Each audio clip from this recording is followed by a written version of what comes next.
જમિયતભાઈ મગનભાઈ પટેલ, હું દીવા ગામનો ખેડૂત છું. ચાલુ હું આંબાની ખેતી સાથે સંકળાયેલ છું, છતાં ઘઉં વગેરેની ખેતી કરું છું.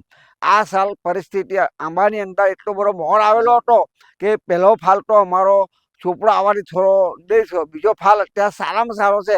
પણ અત્યારે જે કમોસમી વરસાદ થયો, આજે વાતાવરણ બદલાયું છે, થોડા છાંટા એવું પડ્યું છે, એનાથી આંબાનો મોર બળી જવાની ભીતિ છે અમને. એટલે આંબાના પાકને ઘણું નુકસાન થયું છે.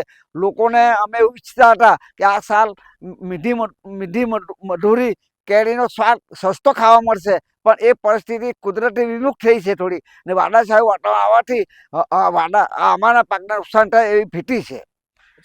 બીજા કયા કયા પાક છે શાકભાજી? હવે બીજા પાકમાં અમે અમારા અંકલેશ્વર વિસ્તારમાં વેલાવાળા પાક થાય છે. કપાસ, તુવેરનો પાક થાય છે, લીલા શાકભાજીમાં પરવળ થાય છે, ગલોળા થાય છે, કંટોલા થાય છે, કારેલા થાય છે. એવા પાકને પણ આ વાદળછાયું વાતાવરણ રહેવાથી જીવાત પડવાનો ભય છે.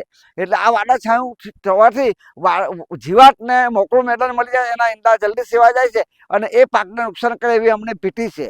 ઘઉંના પાકની અંદર પણ અત્યારે ઘઉં લગભગ દૂધ ચાલી ગયેલું છે, દાણા બેસી ગયેલા છે, એટલે એ દાણાને વળી જવાનો ભય લાગે છે. આ વાદળછાયું વાતાવરણ રહેવાથી ઘઉંના પાકને થોડું નુકસાન થયું છે. એનો દાણો થોડો વળી જાય એવું છે, જે ફૂલ સ્ટેજમાં દાણો જોઈએ તે નહીં થતા થોડો વળી જવાની અમને ભીતિ સેવાઈ રહેલી છે. બાકી એકંદરે ઘઉંનો પાક સારો છે ને એકંદરે લોકોને એવી આશા છે કે આ વર્ષે સારું ઉત્પાદન આવશે. પણ હવે કુદરત સાથે અમારે બાદ ભીરવાની છે. એટલે હવે પછી શું થાય છે, અત્યારે આ થોડો સાધારણ વાદળછાયું વાતાવરણ થયું છે, છાંટામાં થોડા પડ્યા, એટલે એટલું બધું નુકસાન નથી, પણ નુકસાન જીવાતનું થવાનો થોડો ભય રહેલો છે અમને.